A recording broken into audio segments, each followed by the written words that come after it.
A soberania se conquista através da astúcia e da traição. Conserva-se através da mentira e do homicídio.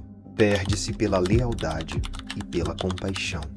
Neste resumo de O Príncipe de Maquiavel, estratégias antigas serão vistas como muito atuais. Este livro é um clássico que merece ser revisitado e estudado frequentemente. Portanto, prepare a sua coroa, pois hoje vamos separar os homens mortais dos príncipes eternos. Nicolau Maquiavel nasceu em 1469, na cidade de Florença. Ele foi secretário político no regime republicano depois que os Médicis perderam o poder. Nos tribunais, ele conheceu grandes líderes do seu tempo, servindo como diplomata e orientando os governantes florentinos na criação de um exército para proteger a república. Quando os Médicis voltaram ao poder em 1513, após derrubarem a república, Maquiavel foi exilado. Durante esse período, ele escreveu O Príncipe, uma nova versão da arte da guerra e a história de Florença, além de romances históricos e poesias. Como nunca mais recuperou o favor dos Médicis, ele morreu sem nenhum tostão em 21 de junho de 1527. Em 1500, Florença era considerada uma cidade livre por ser uma república e não uma monarquia. Entretanto, a família Médici não tinha representação republicana e queria concentrar o poder em si mesma. Em 1512, a cidade foi invadida, quando houve até mesmo derramamento de sangue, e Maquiavel foi preso e exilado por ser um oficial republicano.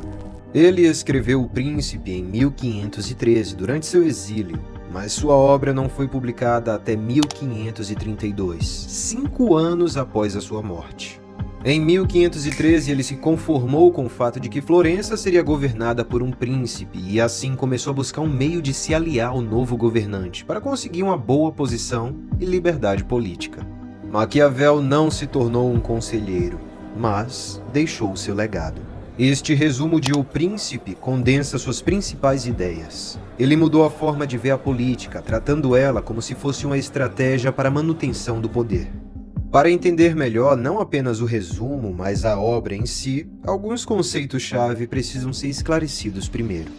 Quando Maquiavel se refere aos príncipes e os aconselha, ele está se referindo aos monarcas, aos governantes, inclusive reis. São todos que faziam parte de um governo hereditário, concentrando o poder em si mesmos. Seu livro foi escrito com a pretensão de se tornar um manual para um governo eficiente e duradouro.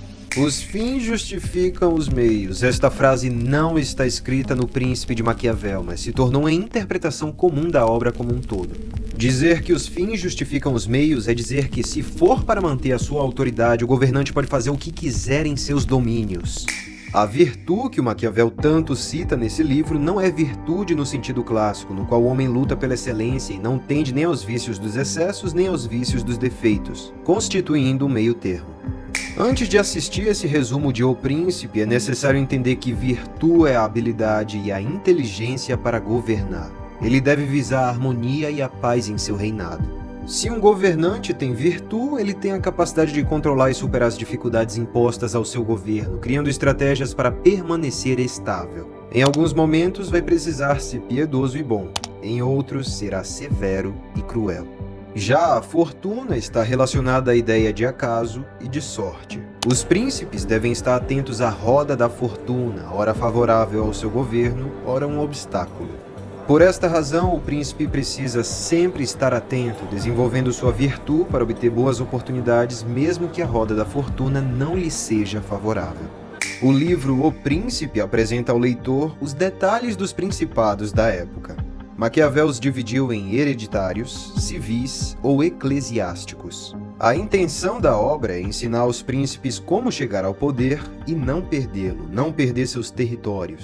Maquiavel enfatizou a necessidade de se ter boas armas e boas leis, além de comandar e defender os principados mais fracos que estiverem em torno do território principal.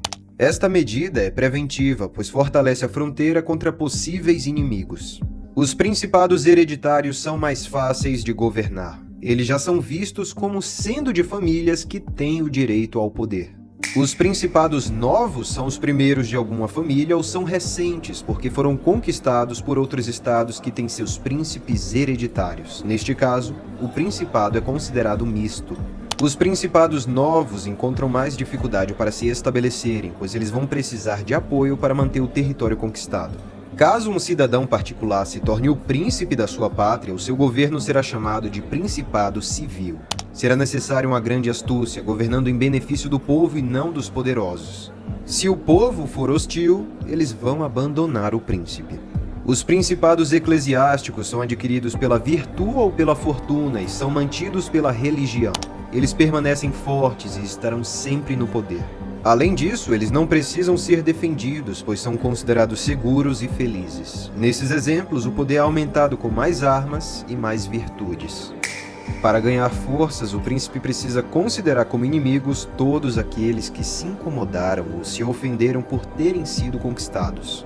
Será necessário reconquistar regiões rebeladas. Não oprimir o povo é a regra de ouro para se manter no poder.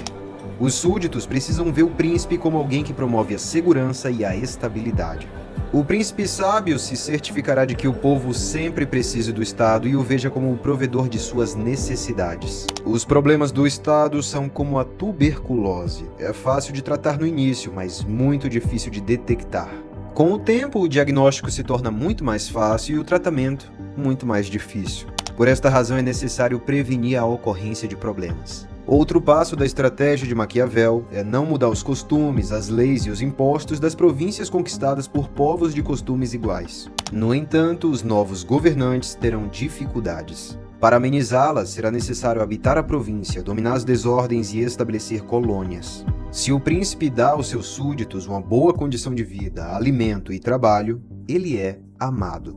E se os súditos forem fiéis, também deverão ser amados. Os que não aceitarem o príncipe devem ser empregados como conselheiros ou considerados inimigos. Primeiro de tudo, o povo deve ser considerado amigo, e é melhor não o oprimir. O príncipe deve estar preparado para ver os cidadãos fugirem nas adversidades. Entretanto, se um povo espera o mal e recebe o bem, ele é mais fiel do que aquele que espera apenas o bem. A liberdade prejudica o príncipe se for usada de uma forma conhecida por todos, levando-o a ser desprezado e odiado. O que usa seu exército para saquear fortunas alheias é bem quisto pelo povo. O miserável é considerado correto, pois gasta pouco e não rouba aos seus súditos, sendo um defeito que colabora na manutenção do poder. O príncipe deve manter a palavra? Maquiavel diz que não deve, caso isso lhe cause prejuízo ou quando a circunstância que o levou a prometer algo não exista mais. Para amenizar as palavras quebradas, será necessário desenvolver a habilidade de transformar o intelecto das pessoas e dissuadi-las de suas promessas outrora feitas. O príncipe deve ser como a raposa, que sabe como escapar das armadilhas, e também deve ser como o leão, que sabe aterrorizar os seus inimigos. Quando ser raposa ou ser leão, vai depender das circunstâncias. Não há razão alguma para manter a palavra com os homens, porque eles são maus e igualmente não mantêm a sua palavra. E mesmo que o príncipe mude, ele deve sempre parecer ter uma palavra que é como uma rocha. Como conquistar principados que já tinham suas leis? Em resumo, Maquiavel apresenta 3 formas: arruiná-los como a estratégia mais segura, habitá-los pessoalmente ou criar gradualmente um governo, deixando os súditos com suas próprias leis. Estados que possuíam outro príncipe governando são mais facilmente conservados. Os que foram conquistados com armas e fortunas dos outros não são mantidos por causa da corrupção do exército e da sociedade que não possui alicerce, ela não é fortalecida. Assim, esses governantes terão que se submeter à vontade de quem lhes concedeu o Estado. É um caso em que o príncipe não tem poder, pois quem comanda o Estado é o dono da fortuna. Como usar a crueldade?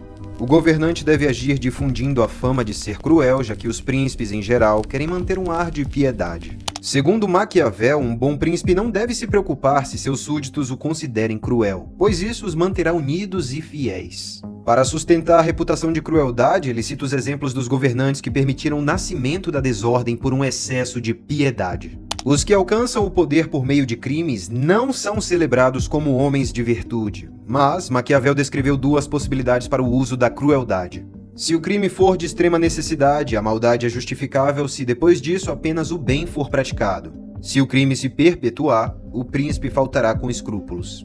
Segundo Maquiavel, o mal deve ser feito de uma só vez e a bondade aos poucos. Os homens se lembram dos benefícios recentes muito mais do que de todo o mal infligido anteriormente.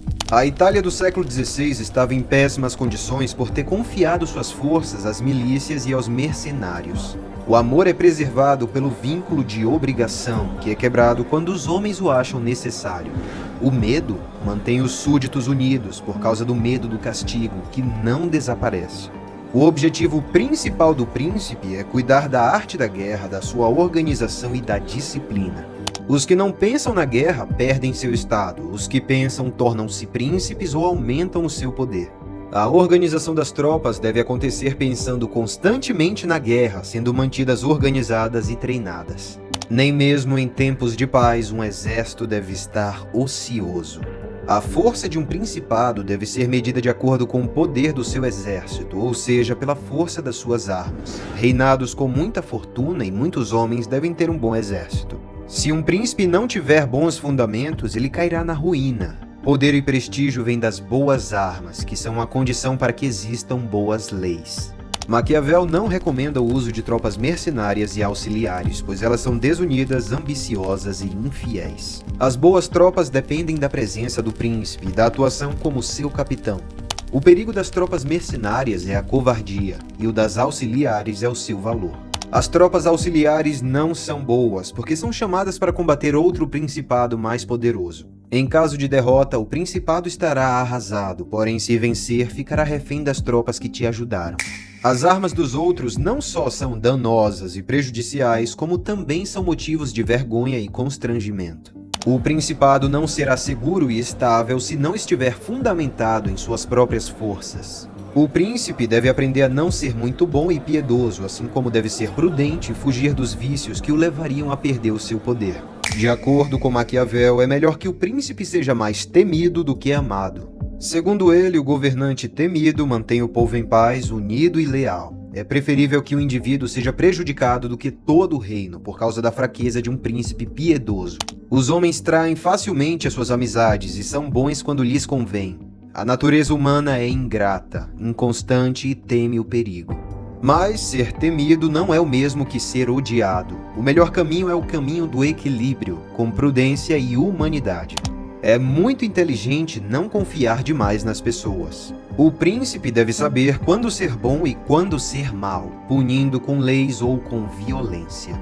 Para afastar o ódio é preciso ser dissimulado, demonstrando um certo conjunto de habilidades, mesmo que o príncipe não as tenha. Maquiavel explica que é necessário parecer tê-las. A postura do príncipe deve ser sempre a de um soberano com 5 qualidades: piedoso, fiel, humano, íntegro e religioso. Em caso de necessidade, pode agir contra essas qualidades. Para ser odiado pelo povo, será suficiente os bens de seus súditos, seduzir as suas mulheres e desonrá-los. Se nenhuma dessas coisas acontecer, o povo vai viver feliz.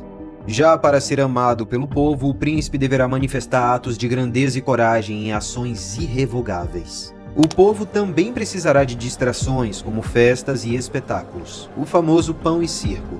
O Estado deve contar com os melhores e ter bons ministros. É imprescindível que haja confiança mútua entre o príncipe e seus ministros para a manutenção do poder.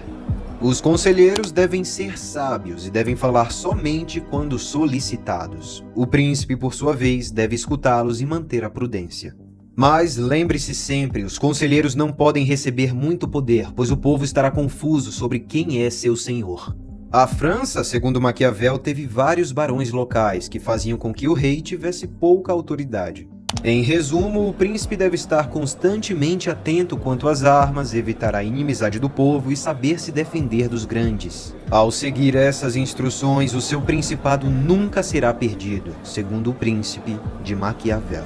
Bom, se você chegou até aqui, comenta aqui embaixo, O Príncipe de Maquiavel, para eu saber que você viu o vídeo até aqui. Se você gostou desse vídeo, deixe o seu like. Se você ainda não é inscrito aqui no canal, se inscreve no canal para não perder nenhum conteúdo novo meu e ativa o sininho de notificações. Portanto, até breve, meu príncipe, e até breve, minha princesa.